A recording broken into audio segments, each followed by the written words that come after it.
오늘 본문은 이사야 52장 말씀인데, 바벨론의 포로로 끌려갔던 이스라엘 사람들이 해방을 입을 것이다, 해방될 것이다 라는 그런 예언의 내용입니다. 선지자는 1절에서 이스라엘에게 깰지어다 깰지어다 이렇게 외치며 해방을 선포하시는 그런 상황을 깨달으라고 말씀하십니다.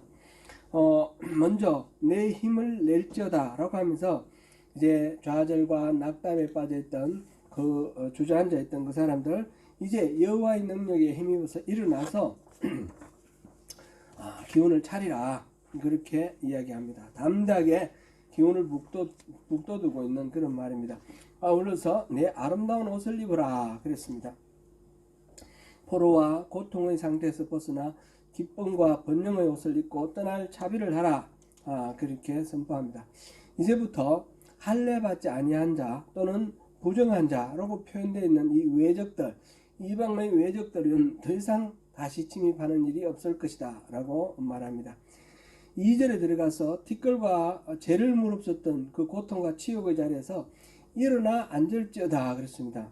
일어나 앉으라는 말은 그냥 누워있다가 일어나서 앉으라 이런 정도의 이야기가 아니라, 죄를 뒤집어 쓰고 있던 슬픔과 고통의 그 수치스러운 자리에서 벌떡 일어나서 영광의 자리, 진리의 자리, 하나님의 그 은혜 안에서 허락받은 그 왕의 자리, 보좌로 옮겨 앉으라, 그런 의미입니다.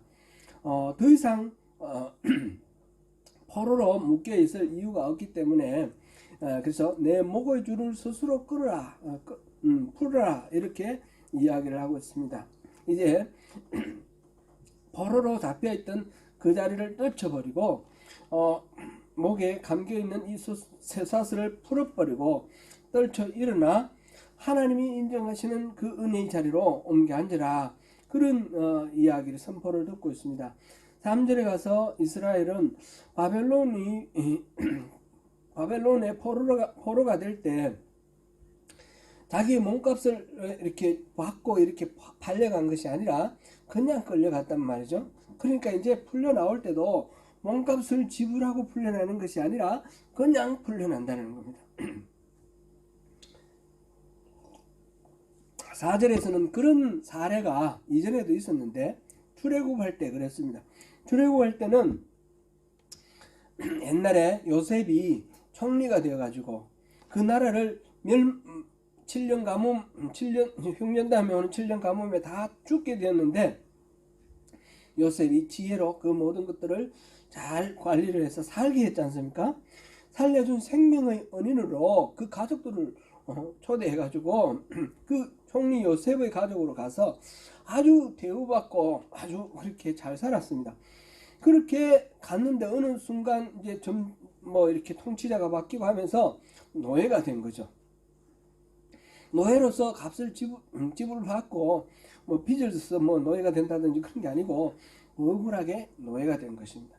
그래서 해방될 때도, 모세가 출애굽할 때도 값을 지불하고 노예의 몸값을 지불하고 해방된 것이 아니고 그냥 해방되었습니다. 아니, 오히려 나올 때는 그 이집트 사람들이 금은 보석 폐물을 다 이렇게 쏴주면서 제발 빨리 나가주라고 그렇게 부탁해서 많은 보물을 받아갖고 나오는 것입니다.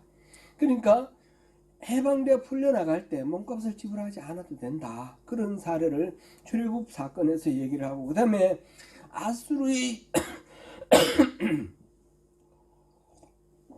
아수르에 의해서 북왕국이 디글랏빌레셀 왕과 살만에셀, 사레립 이런 왕들에 의해서 수많은 침략을 받고 나중에는 결국은 북왕국은 멸망당했죠. 멸망당해가 포로로 다 끌려갔는데, 하나님은 아수르를 이 북왕국의 패역함을 징계하는 하나의 수단으로 생각을 하고 그 역할을 맡겼는데, 아수르는 자기가 잘난 줄 알고 그 권한을 벗어났습니다. 그래서 아수르는 징계를 받고 그랬죠. 지금 바벨론도 마찬가지입니다. 바벨론도 그런 식으로 남왕국 유다를 멸망시키고 끌고 갔는데, 자기들의 분수를 모르고 정복자로서 자기들의 힘을 과시하고 이러면서 결국은 하나님으로부터 버림받고 이제 페르시아에 의해서 바벨론이 멸망당했습니다. 그래서 페르시아가 이제 지금 해방을 시켜주는 그런 상태니까 이제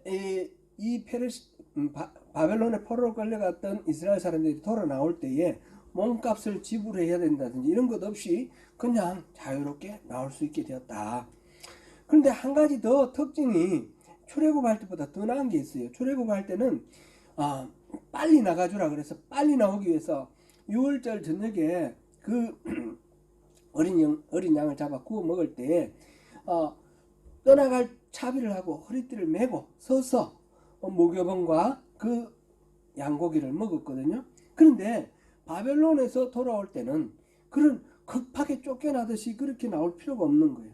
여유가 있어서. 그래서 언제든지 준비가 되면 그때 가라. 그래서 여유 있게 돌아 나올 수 있는 그런 상황이 되었다. 그런 이야기를 지금 4절에서 이야기하고 있습니다. 5절, 6절에서는 이런 모든 이스라엘의 해방이 하나님의 구원 계획이었다. 이런 이야기입니다. 이제 이 1절부터 6절까지 이 이야기 전체가 이제 바벨론으로 포로로 끌려갔던 이스라엘 사람들의 해방을 이야기를 하는데 이것은 단순한 역사적인 이스라엘 백성들만의 해방을 이야기하는 것이 아니라 하나님의 백성들, 모든 죄와 악에 짓눌려 있는 하나님의 백성들의 해방을 이야기하고 있습니다. 여러분에게 있어서 지난 세월은 어떠하셨습니까? 몇 분은 아주 위중한 병환으로 생사를 오가는 그런 위기를 겪기도 하셨습니다.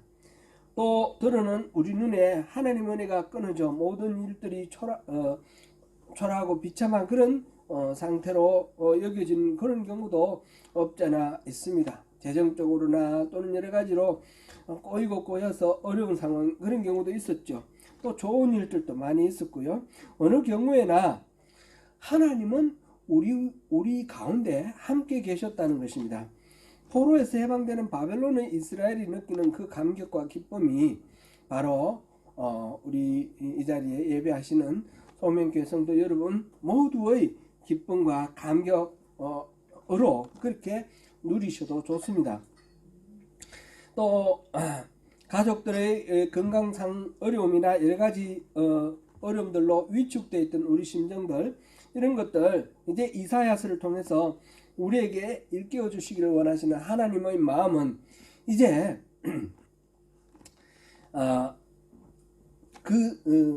자리에서 안전자리에서 일어나서 보좌로 옮겨 앉아라 그랬고 그리고 사슬을 풀어라 스스로 풀어버려라 이제 얽매여 있을 필요가 없다라는 겁니다. 풀어버려라 그럽니다. 마지막에 뭐라고 하셨습니까? 마지막에 이 말을 하는 자는 나 여호와인 줄을 알리라. 내가 여기 있느니라. 바로 우리 삶의 현장 가운데 우리는 때로는 못 느끼고 때로는 알아차리지 못했지만 하나님은 항상 함께 하셨다라는 것입니다. 그러면서 우리에게 더 이상 묶여있지 말라, 더 이상 얽매여있지 말라라고 말씀하십니다. 우리는 하나님의 신실하심을 믿기 때문에 내 목에 줄을 스스로 풀지어다 말씀하시는 이 하나님의 말씀대로 우리를 짓누르는 어떠한 억압도 떨쳐버리고 이제 안전자리에서 떨쳐 일어날 때입니다. 기운을 차리고 아름다운 옷으로 갈아입고 티끌을 떨어버리고 묵은 2023년도를 잘 보내드리는 그런 때입니다. 우리 그렇게 잘 보내십시다. 기도하겠습니다. 영신 예배입니다. 이제 드디어 2024년이 밝았습니다. 올 한 해가 어떤 해가 되기를 기대하십니까? 우리와 늘 함께 하시는 하나님의 영으로 인해서 우리가 상상할 수 없는 그런 은혜의 해가 되기를 축복합니다. 모든 오늘 본문에서 선지자는 내 하나님께서 통치하신다 7절에서 그렇게 이야기하고 있습니다. 그런 아름다운 소식을 전하는 자의 그 산을 넘는 발길이 아름답다 그랬는데 이 산을 넘는 자 여기서는 파수꾼이라고 그렇게 말을 했는데 전령이다 이렇게 생각하면 되겠죠. 전쟁터에 나가서 지금 우리 아들들 또는 남편 또는 아버지가 전쟁에 나가서 전쟁하고 있는데 어떻게 돼 가는지 모르는 상황에서 전령이 달려와서 전쟁에서 이겼다. 적은 물리쳤고 우리는 안전하다. 이 소식을 전해주면 얼마나 기쁘겠습니까? 바로 그 전령의 이 정갈처럼 그렇게 기쁜 소식을 지금 전해주고 있다는 것입니다. 그것은 바로 내 하나님이 통치하신다. 그런 내용입니다. 이때까지 이들은 바벨론의 포로로 끌려가 있었습니다. 그러니까 그들을 다스린 사람들은 누구였습니까? 바벨론 사람들이었습니다. 그런데 바벨론 사람들이 아니라 하나님이 너희들을 다스리신다. 이 이야기입니다. 지금 7절부터 10절까지 나오는 이 이야기는 단지 바벨론을 패망시킨 페르시아가 그곳에 끌려가 있던 유대인들에게 돌아가도 좋다라고 귀환령을 내리는 그 이야기만을 가리키는 이야기가 아닙니다. 인생의 수고하고 무거운 짐을 지고 고통하는 우리 모든 인간들의 숙명을 깨뜨리고 우리 주님 예수께서 우리에게 해방을 선포하시는 그런 내용입니다. 이 뉴스, 굿뉴스, 이 복음, 그리스도는 십자가에서 죽으심으로 패배하신 것처럼 보였지만 다시 부활하심으로써 죽음의 세력을 깨뜨리시고 우리 모두에게 바로 그 죽음을 이기고 부활할 수 있는 그 길로 우리를 초대하셨습니다. 그러므로 지금 이사야 52장에서 선포되는 해방의 메시지는 역사적으로 바벨론의 포로로 끌려가 살고 있는 그 사람들만을 말하는 것이 아니라 궁극적으로 그리스도의 오심으로 구원받게 될 새 이스라엘의 해방을 가리키는 그런 메시지입니다. 그러므로 이 메시지의 중심은 구원이고 또 평화이고 하나님의 나라입니다. 하나님의 통치, 이렇게 요약할 수 있겠습니다. 그래서 7절에서 말하는 하나님이 통치하신다라는 이 소식이 핵심 메시지가 되는 것입니다. 이제 이 해방의 뉴스를 들은 사람들은 해방됐구나 이러고 있는 것이 아니라 구체적으로 이 뉴스는 그냥 라디오에 들려오는 뉴스가 아니고 그냥 카더라 통신이 아니고 이제 구체적으로 우리가 짐을 꾸리고 떠날 수 있도록 하는 그런 실질적인 뉴스인 것입니다. 그래서 11절에서 선지자는 출발을 명령하고 있습니다. 너희는 떠날지어다 떠날지어다.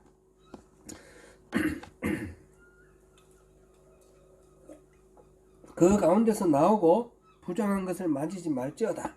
그 가운데서 나올지어다.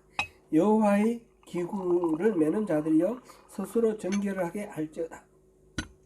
바벨론으로 포로로 끌려갈 때 성전에 있는 모든 기구들을 다 빼앗겼거든요. 이제 해방될 때에 그 빼앗긴 그 성전의 기구들을 전부 되찾아서 메고 나오는 겁니다. 이 성전의 기구들을 되찾아서 메고 나온다는 말은 무슨 말입니까? 이제 해방되면 맨 먼저 할 일이 무엇이라는 뜻입니까?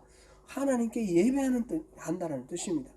이제 2024년을 맞이하는 우리의 입장에서 이거를 해석을 해보자면 그 이전에 나름대로 분투하면서 믿음대로 살고자 애를 썼지만 그런 가운데 많은 어려움도 있었고 고난도 있었고 실패도 있었고 좌절도 있었는데 거기에서 이제 나오라 떠날지어다 부르시는 이 하나님의 음성을 듣고 우리가 떠나가는데 떠나갈 때에 하나님을 예배하는 그런 예배의 마음으로 떠나자는 겁니다. 그리고 더 이상 그 죄와 악에 오염되어 있는 그 상태를 벗어나서 우리를 정결하게 거룩하게 깨끗하게 해서 새롭게 출발하자, 그런 이야기입니다. 12절 우리 같이 한번 읽어볼까요? 12절 같이 우리 목소리를 맞춰서 한번 읽어보겠습니다. 시작. 여호와께서 너희 앞에서 행하시며 이스라엘의 하나님이 너희 뒤에서 호위하시리니 너희가 황급히 나오지 아니하며 도망하듯 다니지 아니하리라. 우리가 이제 떨쳐 나오는데 그 앞에 누가 있습니까? 여호와께서 우리의 앞에서 인도하고 계셔요. 이 출애굽할 때 구름기둥 불기둥으로 인도하셨던 것처럼 지금 우리의 앞길을 여호와께서 인도하시요. 그런데 뒤에는 누가 따라옵니까? 여호와께서 따라오십니다. 여호와께서 호위를 하신다는 겁니다. 여호와께서는 우리의 앞길을 인도하시기도 하고 우리의 뒤를 이렇게 호위하시기도 하고 우리를 안전하게 보호해서 생명사계로 싸서 우리를 희망찬 그 미래로 인도하신다라는 그런 내용입니다. 그러니까 더 이상 쫓겨 다니듯이 그렇게 황망하게 이리 다니는 것도 아니고 황급히 다니는 것도 아니고 준비를 하면서 정결하게 우리 스스로를 정결하게 하면서 그렇게 떠나는 것입니다. 역사적으로 이 바벨론에서 나올 때에 귀환할 때에 618년 그 고레스가 귀환령을 선포를 하고 616년에 516년이죠. 516년에 이제 귀환을 하는데 모든 사람들이 다 귀환한 것이 아니에요. 올 사람은 오고 남을 사람은 남고 준비된 사람은 먼저 출발하고 준비 안 된 사람은 나중에 1차, 2차, 3차 그리고 계속 남아있는 사람도 있고 그러니까 우리가 억지로 뭔가 마지못해서 쫓겨서 이렇게 밀리듯이 가는 것이 아니라 우리가 하나님을 예배할 마음 준비가 되는 대로 그렇게 나아가는 길이 바로 이 바벨론에서 탈출하는 그 귀환하는 바벨론 포수 그 이스라엘 백성들인 것처럼 우리 또한 이제 새로운 미래를 향해서 나아갈 때 앞서 가시는 하나님 인도하심과 뒤에서 지켜주시는 하나님의 보호하심 속에서 우리가 안전하게 자발적으로 준비된 상태에서 정결하게 예배를 하면서 예배의 준비를 하면서 하나님의 성경 기구를 메고 가는 것 예배를 준비하면서 그렇게 나아가는 것입니다. 이제 2024년을 향해서 함께 떠나가십시다. 힘들었던 2023년의 자리에서 떠나 하나님이 인도하시는 새로운 2024년을 향하여 출발하십시다. 여호와의 기구를 메고 우리의 삶을 살아있는 예배로 하나님께 올려드리면서 정결하고 거룩하게 스스로를 지키면서 나아가십시다. 황급히 도망치듯 가는 것이 아니라 하나님의 얼굴을 찾고 더 깊은 교제를 간절히 구하면서 한 걸음 한 걸음 하나님께로 나아가십시다. 하나님은 우리의 삶을 통치하시리라 약속하셨고 우리의 앞을 인도하시고 뒤를 호위하리라 약속하셨습니다. 2023년 한 해 동안 우리 사랑하는 서men교회 성도 여러분 모두의 이 삶의 영역에서 가정에서나 또는 일터나 학교에서나 그 어디서나 하나님께서 앞에서 인도하시고 뒤에서 호위하시며 통치하시는 복된 한 해가 되시기를 바라며 축복합니다.